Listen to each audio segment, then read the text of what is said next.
Good morning, everybody. Pastor Stitch, Narrow Path Christian Church, BC, Bay City, Michigan. Welcome to the Biker Devotional.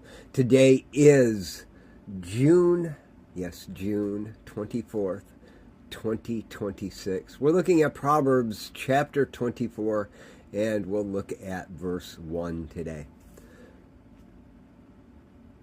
1 and 2. Proverbs chapter 4, verses 1 and 2.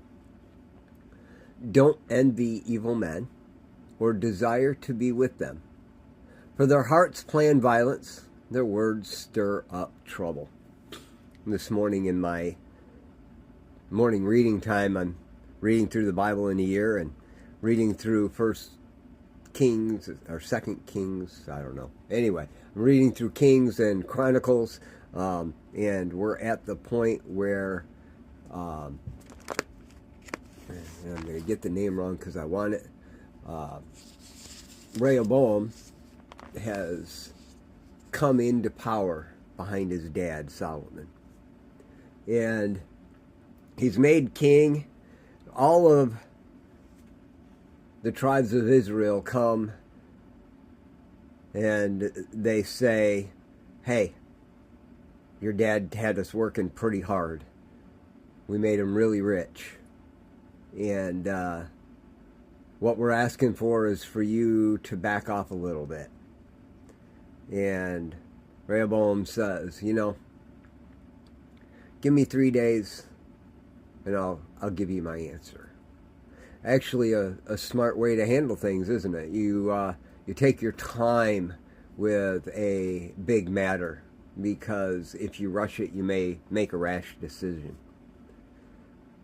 He goes and he asks his dad's counselors, and his dad's counselors say, if you back off a little bit, and you promise that, you will control the entire kingdom, all 12 tribes.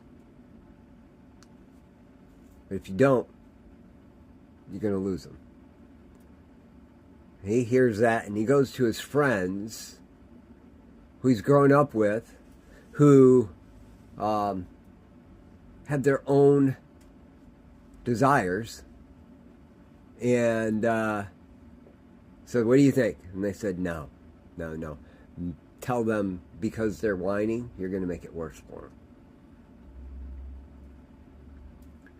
And in that, it turns out worse for him. And they all walk away. And he ends up with a much smaller kingdom.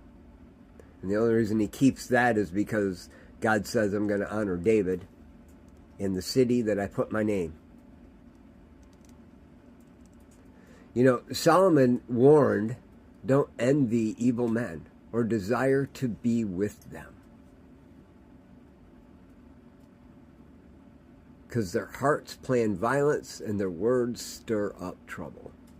Solomon had already warned his son what would happen if he went that path. Not only that, but there were prophets that actually said that things like this were going to happen. Sometimes you and I make friendships and hold on to friendships long past their expiration. Now, I'm not saying to be hasty in your decision to walk away from somebody, but when you're interacting with them and their advice is negative towards you or others, you might want to start considering whether they are good for you. Now, maybe if they're real friends, it's just a one-up and you can have a conversation with them. But if not, you might want to start considering where your real friends are. Today, as you go out into the world, remember Solomon's advice. Don't envy evil men or desire to be with them, for their hearts plan violence and their words stir up trouble. Go out and interact with the day today. Be aware of what the next right thing is and strive to do that. I love y'all. Hope you have a great day. God bless.